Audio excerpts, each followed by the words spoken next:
Bismillahirrahmanirrahim. Alhamdulillah. Wassalatu wassalam ala rasulillah wa ala alihi wa sahbihi wa man wala. Amma ba'd.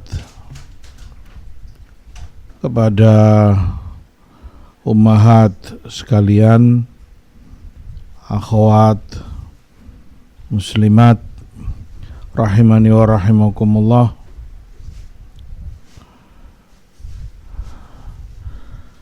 Allah subhanahu wa ta'ala, begitu pula Rasulnya sallallahu alaihi wasallam telah menyebutkan hak maupun kewajiban masing-masing dari suami maupun istri. Di dalam Al-Baqarah 228 Allah sebutkan walahunna mithlul ladzi 'alaihinna bil ma'ruf walirrijal 'alaihinna darajah. Dan bagi mereka para istri hak sebagaimana atas mereka pula kewajiban. Semua itu bil ma'ruf. Rasulullah SAW menegaskan dalam hadisnya, ala innalakum ala nisaikum haqqa wali nisaikum alaikum haqqa. Ketahui oleh kalian, kalian para suami punya hak, pantas kamu minta, kamu tuntut dari para istrimu, itu kewajiban mereka. Mereka pula istri-istrimu punya hak atas kalian yang layak untuk mereka tuntut, harus mereka dapati. Maka masing-masing punya hak dan punya kewajiban. Perkaranya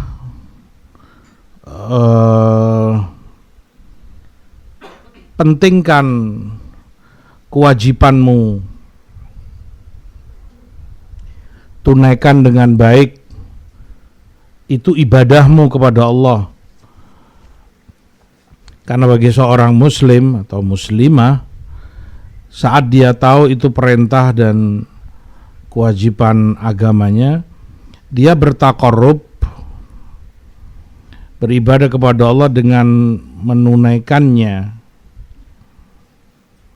Itu berpahala bagi dia, tanpa menunggu timbal balik.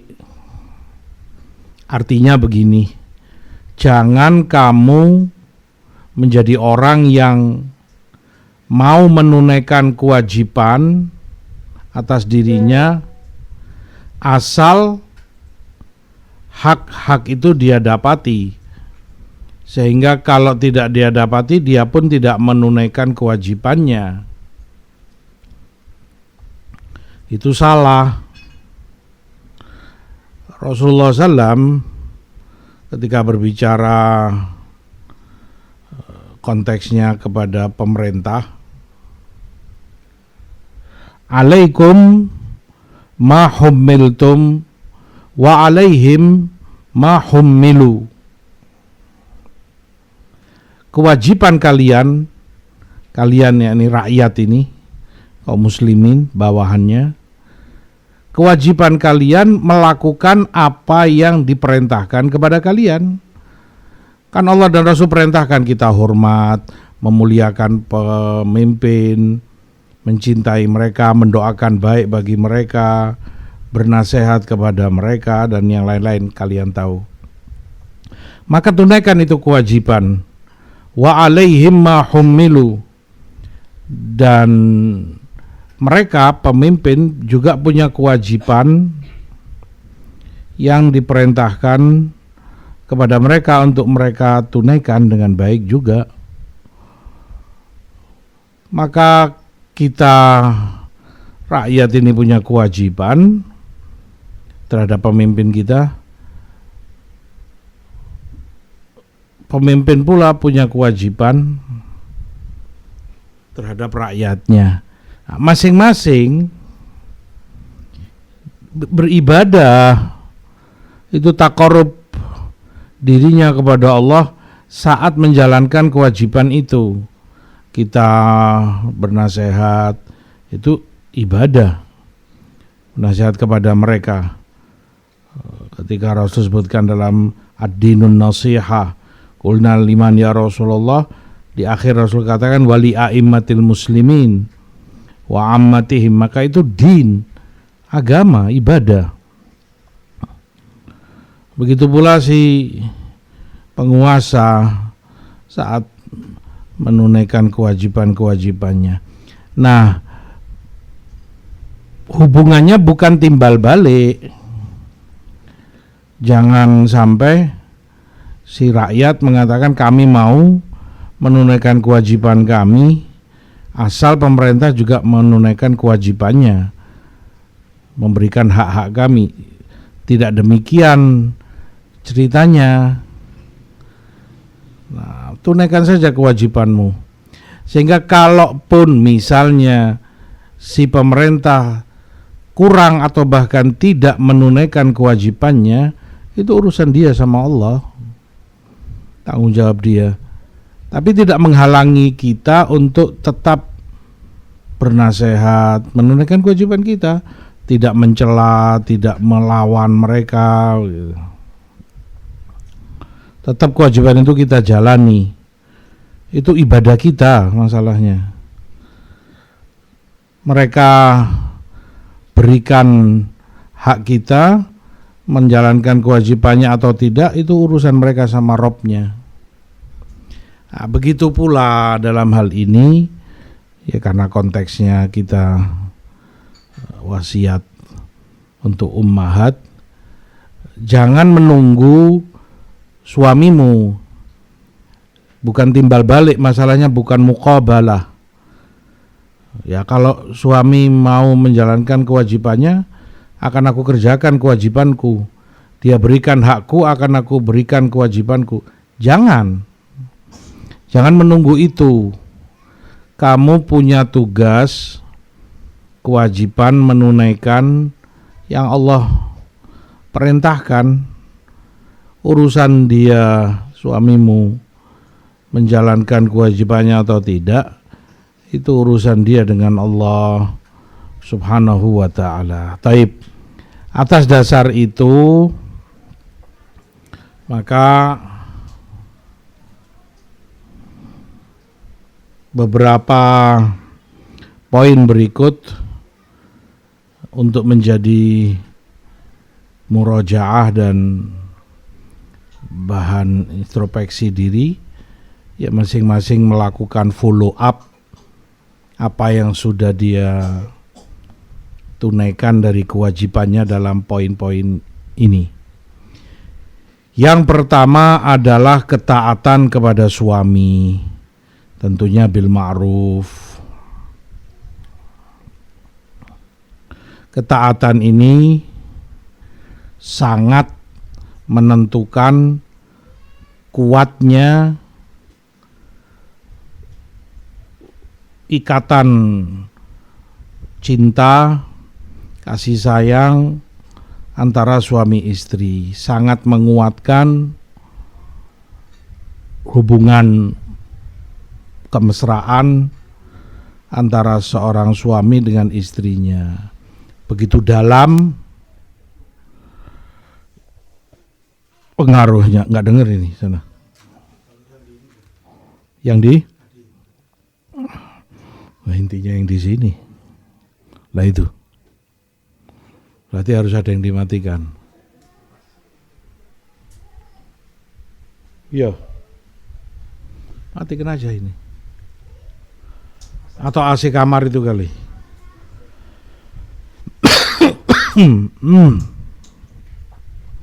Baik. Sering rumah tangga itu jadi retak, hubungan hilang keharmonisan dan kemesraan karena berkurangnya atau bahkan hilangnya ketaatan ini dari istri ke suaminya. Mulai adanya inat itu ngelawan, orang nggak mau taat itu inat, mu'anid namanya, mu'anidah si istri, nggak mau ketika diperintah oleh suaminya sesuatu. Karena kalau dia taat, ya thayyib, absyir, apalah, senangkan suamimu dengan kamu taati apa yang dia perintah, kamu jalani. Tapi kalau tu'anid, kamu ngelawan, nggak bisa, ini itu. Mulai itu bibit keretakan dalam rumah tangga kalian, membuat adanya jarak,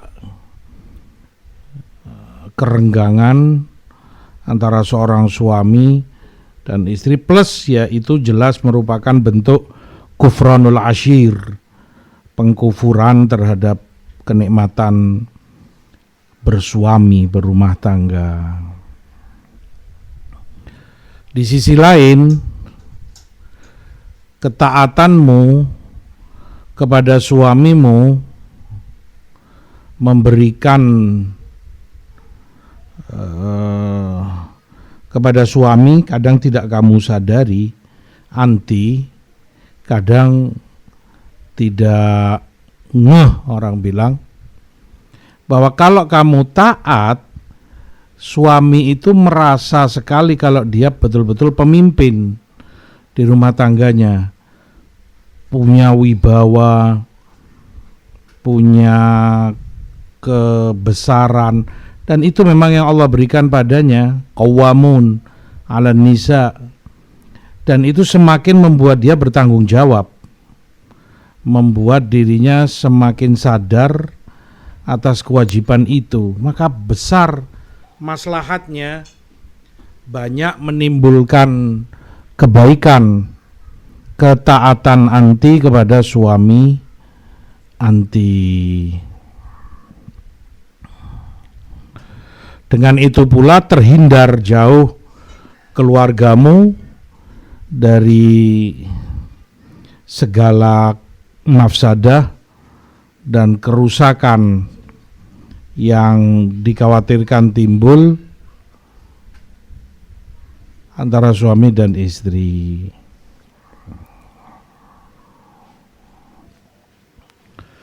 Makanya ketika Allah katakan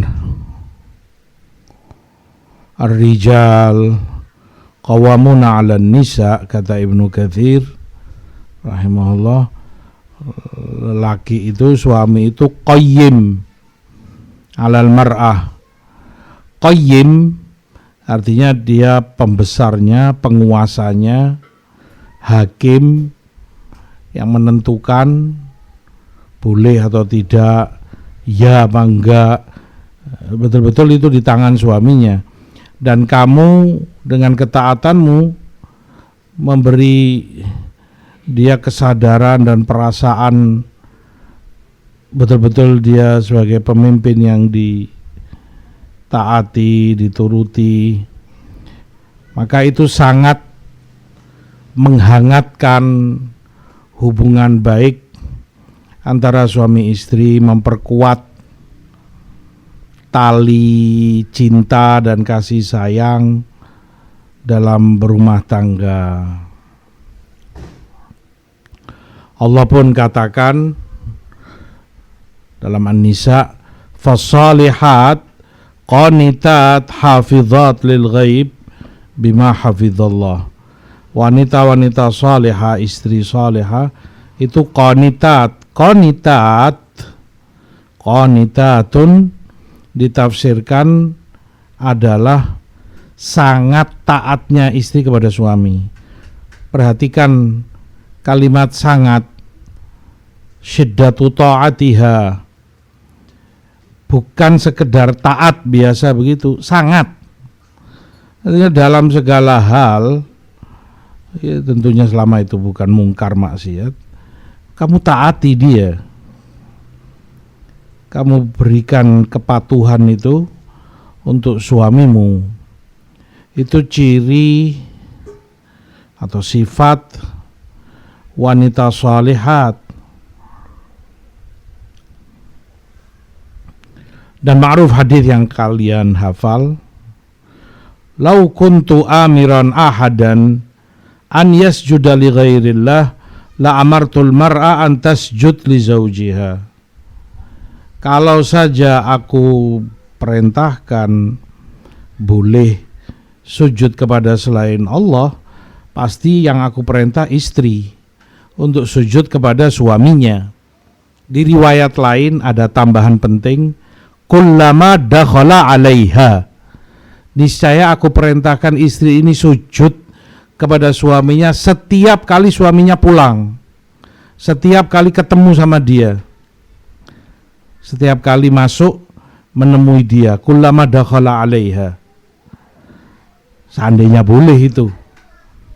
Jadi misalnya suaminya datang dari kerja, sujud istrinya ke suami ini. Nanti suaminya keluar ke kamar mandi atau apa, balik lagi ke kamar ketemu dia, sujud lagi dia.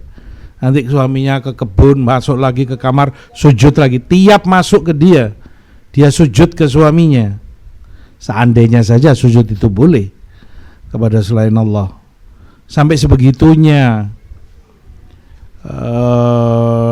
nilai atau arti ketaatan suami, ketaatan istri kepada suaminya.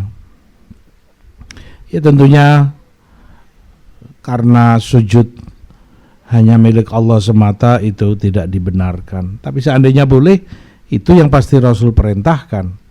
Gak hanya sekali sujud seumur hidup, bahkan gak hanya sekali saat suaminya pulang, tiap masuk, tiap ketemu, sujud dia, sujud. Walladzi nafsu Muhammadin biyadi la tu'addil mar'a haqqa rabbiha hatta tu'addiya haqqa zawjiha. Demi yang jiwa Muhammad di tangannya sallallahu alaihi wasallam, seorang istri tidak teranggap menunaikan hak-hak Robnya sampai dia menunaikan dengan baik hak-hak suaminya. Dia taati suaminya. Kalaupun dia qawwamah bilail, sawwamah bin nahar, kalaupun paginya dia pakai puasa, malamnya qiyamul lail, tiap hari nonstop misalnya, gak teranggap dia telah taat kepada Robnya kalau dia tidak memperhatikan hak-hak suaminya, tidak dia taati itu suami dia. Dan dengan itu dia tidak akan merasa nikmatnya ibadah, dia nggak akan merasa lezatnya bermunajat, bertaqarrub kepada Allah kalau dia sendiri kurang perhatian ketaatannya kepada suaminya. Ada seorang istri tanya ke Syekh Nasir Al-Albani rahimahullah ta'ala, aku ini Masya Allah, Alhamdulillah, rajin ibadah, sholat, gak ada yang aku tinggal, rawatib, qobliyah, ba'diyah, sholat malam, sholat duha, semua dia kerjakan. Puasa gak ada yang dia tinggal, Senin Kamis, Ayyamul Bid, Dawud bahkan. Tapi kenapa gak aku rasakan manisnya iman, lezatnya ibadah? Kata Syekh Nasir, bagaimana ketaatanmu kepada suamimu? Kata perempuan ini, Syekh, aku tanya ke kamu masalah ibadahku kepada Allah, sholatku, puasaku, kenapa aku gak mendapat lezatnya ibadah? Kembali beliau tanyakan, bagaimana kamu kepada suamimu? Karena itu berpengaruh besar. Seperti hadis barusan, dia nggak akan teranggap menunaikan hak Allah sebelum menunaikan hak suaminya. Koreksi dirimu.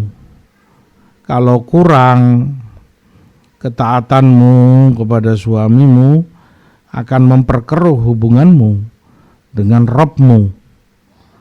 Ibadahmu nggak bisa kamu dapati kelezatan bermunajat, padahal semestinya itu kamu dapati dengan ibadah kepada Allah, terutama sholat malam. Afdol sholat setelah 5 waktu, seafdol-afdolnya sholat.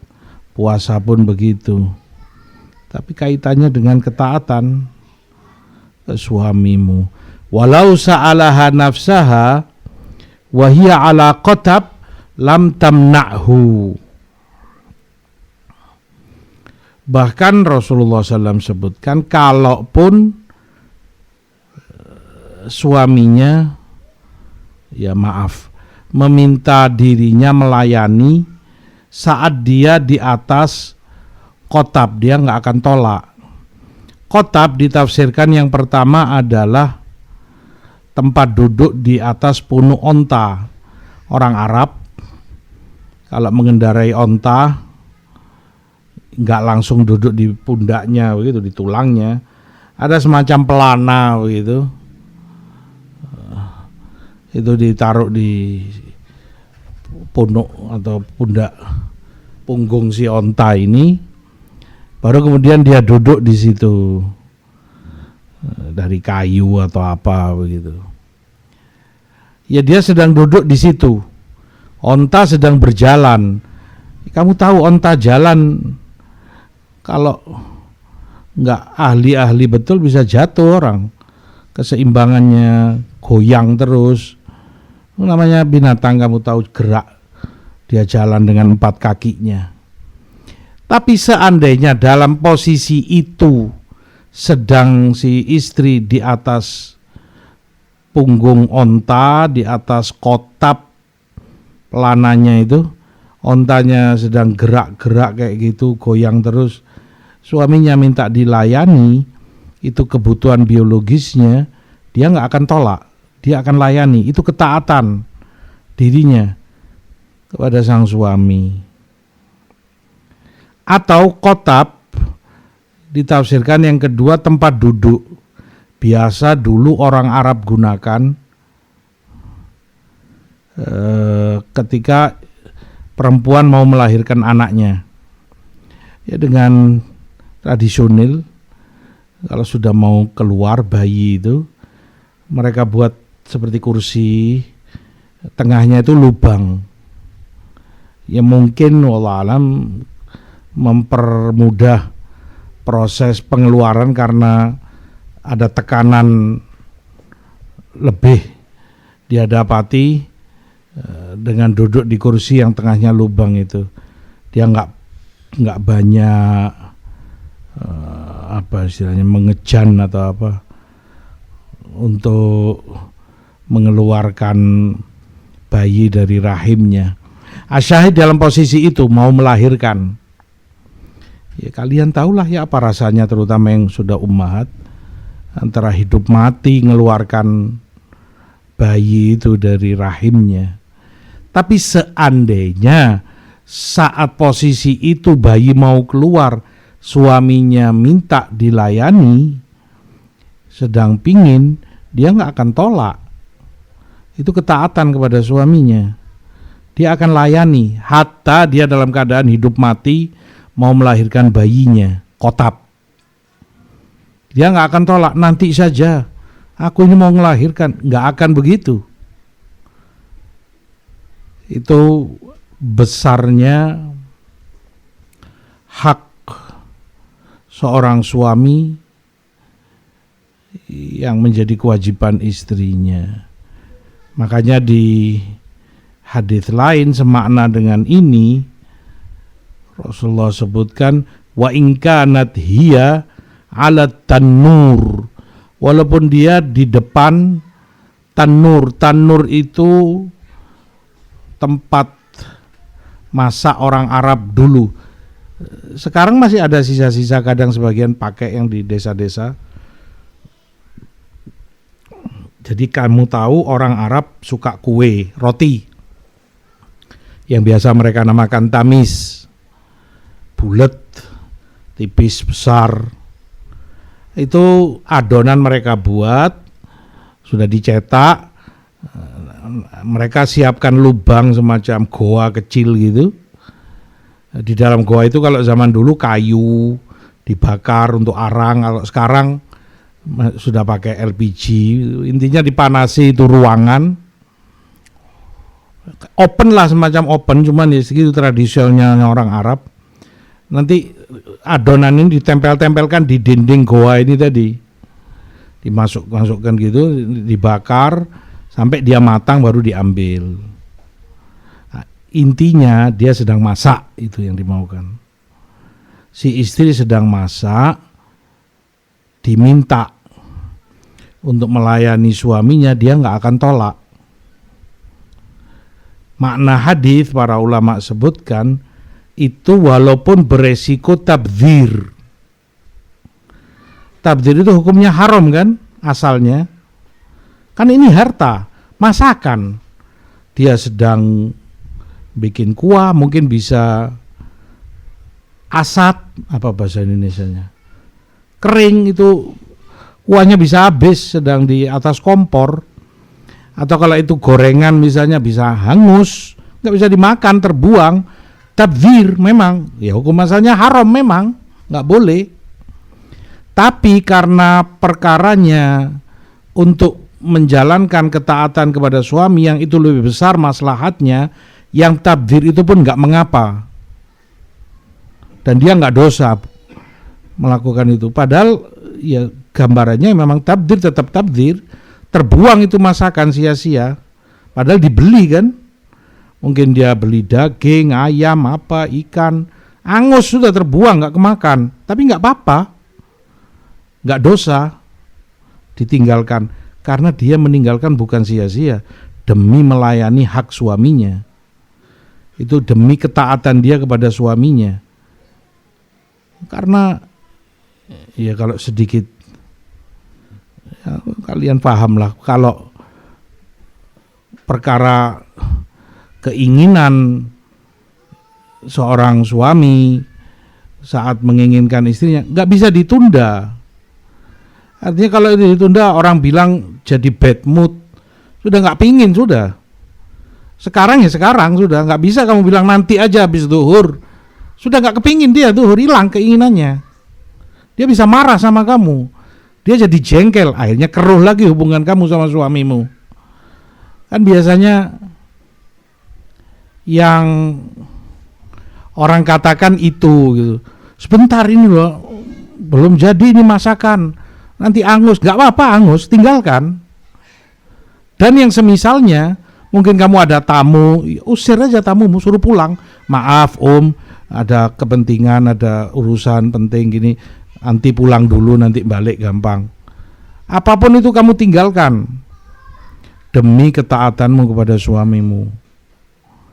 Masakan yang sampai tingkat tabdzir pun dibolehkan. Ala kulli hal itu tanur di atas tempat masaknya. Intinya kalau dia telah tunaikan itu ketaatan, ya sudah, suaminya pun nggak boleh mencari-cari alasan untuk memarahi atau menghukum istrinya. Allah katakan dalam An-Nisa, fa in ata'nakum fala tabghu 'alaihinna sabila.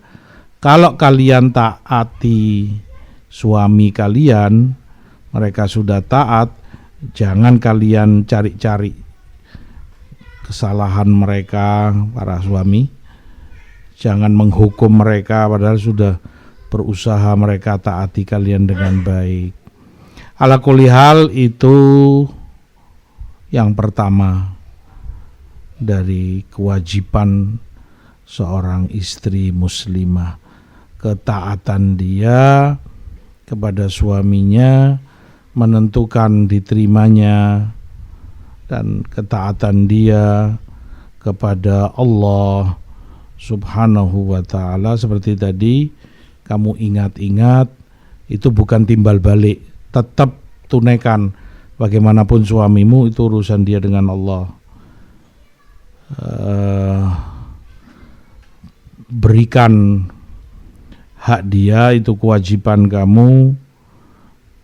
Jangan menunggu kalau dia mau menunaikan kewajiban dia mendapat hakmu. Itu menjaga keharmonisan rumah tanggamu, erat cinta kasih sayang antara kamu dan suamimu, terjaga rumah tanggamu dari segala madarat dan kejelekan yang dikhawatirkan.